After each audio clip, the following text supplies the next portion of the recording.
جب میں United nation میں گیا تھا انٹر ریلیجس کانفرنس میں، تو اتفاق ایسا ہے ہر ملک سے ایک ایک نمائندہ بلایا گیا، ہر مذہب کا۔ فاروق لغاری صاحب صدر تھے، پتہ نہیں کیسے خیال آیا، مجھے یہاں سے بھیج دیا، انہوں نے ریکمینڈ کر دیا۔ اب جسے فاروق ریکمینڈ کرے اسے کون مسترد کرے بھائی؟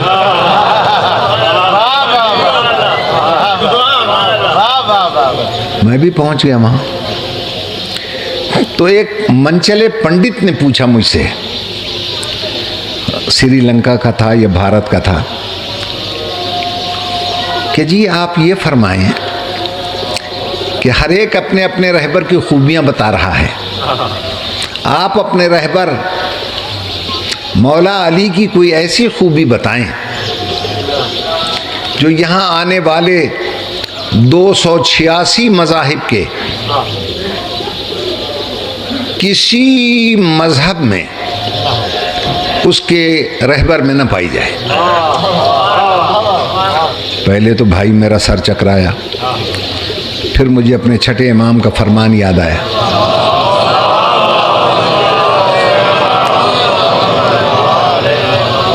میرے چھٹے امام نے ارشاد فرمایا ہے کہ جب کوئی ہمارے بارے میں ایسا سوال کرے کہ جو تمہارے ذہن میں پریشانی کا سبب بنے تو پریشان نہ ہونا، میں وعدہ کرتا ہوں جہاں تمہارا ذہن کام کرنا چھوڑ دے گا ہمارا ذہن تمہارے ذہن میں کام کرنے لگے گا، جہاں تمہاری زبان رکنے لگے گی ہماری زبان تمہاری زبان میں بولنے لگے گی۔ اس تسلی و تشفی کو پا کر میں نے چیلنج کر دیا، میں نے کہا یہ جتنے 286 مذاہب کے افراد آئے ہیں سب کو چیلنج ہے میرا، کسی مذہب کا رہبر، کسی مذہب کا لیڈر، کسی مذہب کا پیشوا اپنے اپنے مذہب کے عبادت خانے میں پیدا نہیں ہو سکا سوائے میرے مولا۔ بھائی گھبرا تو نہیں گیا آپ؟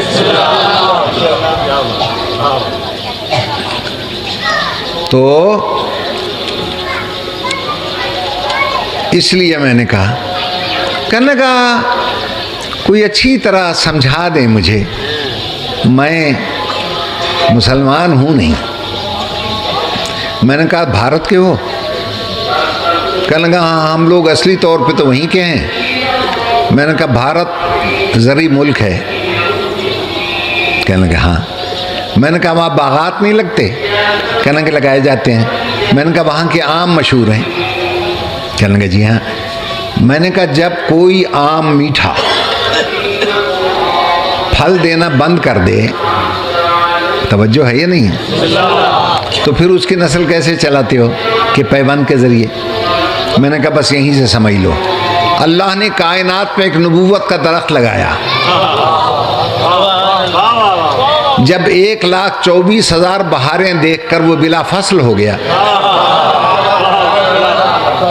اب اس پر ثمر آنا بند ہو گئے نبوت کے، تو اللہ نے اس کی نسل کو آگے بڑھانے کے لیے اسی جنس کا ایک پودا سرکاری بنگلے کے گملے میں پیدا کر دیا۔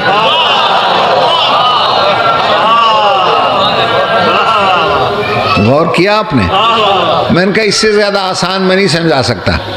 اسی جنس کا ایک پودا سرکاری بنگلے کے گملے میں پیدا کر دیا۔ اب یہ میں آپ کی نظر کرتا ہوں، پودا اتنا طاقتور اور زوردار تھا کہ گملے میں شگاف آ گیا۔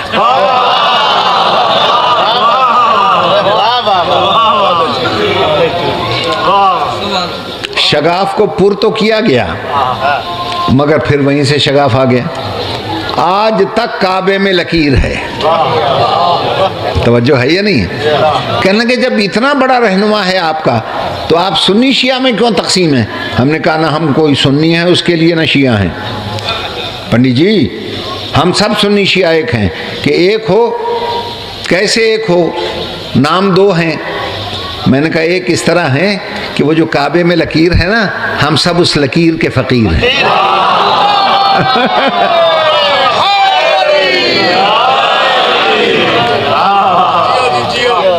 اور صاحب لکیر جناب امیر ہے۔ پھر صلوات پڑھ دیجئے.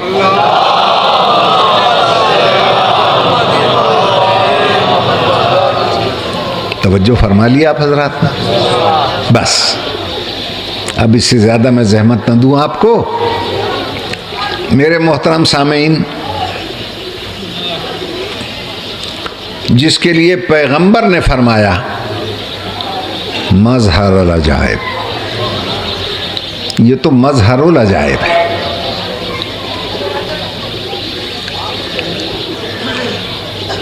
زندگی رہی تو آئندہ انشاءاللہ تقریروں میں بتاؤں گا کہ لوگ علی کی فضیلت پر اعتراض کرتے ہیں. میں کہتا ہوں علی کی فضیلت تک کون پہنچے گا؟ علی کے لیے ایک ہی جملہ کافی ہے، فضیلت پہ نہ جائیں، علی اسلام کی ضرورت ہے. فضیلت اور شے ہے، ضرورت اور شے ہے. ضرورت اسے کہتے ہیں جس کے بغیر کام چلے ہی نہیں. توجہ ہے صاحبہ؟ اس نے بچپن میں وعدہ کیا تھا کہ میں آپ کی مدد کروں گا. سنا ہے نا آپ نے دعوت ذوالعشیرہ میں. لوگ کہتے ہیں علی علی بہت کرتے ہو ہر مجلس میں. اس میں بھی یہی فلسفہ ہے. ہم 1400 سال سے اپنی مجالس میں علی کی زندگی کا ایک ایک لمحہ ٹٹول کر یہ دیکھتے ہیں کہ کہیں اپنے وعدے سے پھرا تو نہیں. توجہ ہے یا نہیں ہے؟ لیکن جہاں جہاں مدد پڑی اس نے کی. میری بات پہ اور جہاں جہاں مدد کی ضرورت ہوئی، احد ہو، خندق ہو، بدر ہو، حنین ہو، ارے جہاں ساری گاڑیاں پھنس گئی تھیں. توجہ ہے یا نہیں؟ وہ ایک ہی موقع ہے خیبر. مجاہد جا رہے تھے آ رہے تھے، جا رہے تھے آ رہے تھے. 39 دن تک فتح نہ ہوا تو اللہ کے رسول نے دیکھا کہ یہودیوں نے مزید فوج منگوا لی. اب اگر فوج آتی ہے اور خیبر فتح نہیں ہوتا تو ساری محنت پہ پانی پھرتا ہے. اللہ کے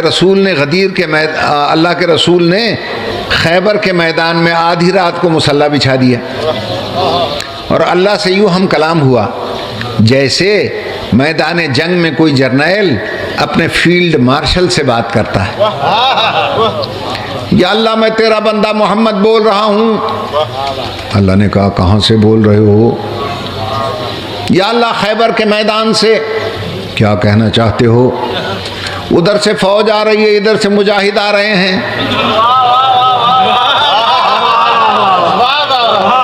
اللہ نے کہا پھر ہم کیا کریں؟ یا اللہ اگر فتح نہ ہوا پلے کچھ نہیں بچے گا. اللہ نے کہا میرے حبیب تو خود سوچ، یہ جتنے تیرے مجاہد ہیں ہمت سے لڑتے ہیں، بہادری سے لڑتے ہیں، دلیری سے لڑتے ہیں، مگر ہیں تو انسان. مقابلے میں خیبر کا در. انسان کا اور در کا مقابلہ ہی کیا ہے؟ مقابلہ کرانا ہے تو کل در کی در سے ٹکر کرا.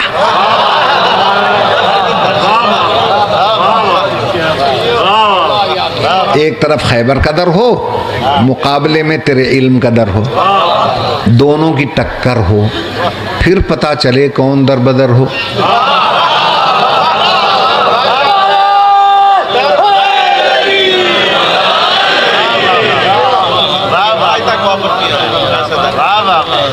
یا اللہ وہ در کی در سے کیسے ٹکر کرا دوں؟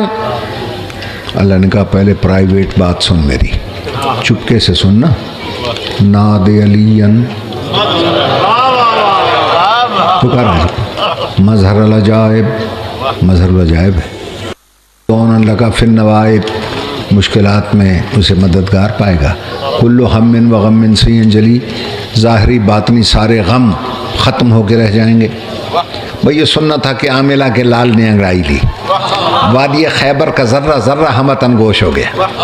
علم حامل علم کے انتظار میں تیار ہو گیا. رسول نے علم پہ ہاتھ رکھا، مدینے کی طرف رخ کیا. ایک ہی سانس میں آواز دی یا علی.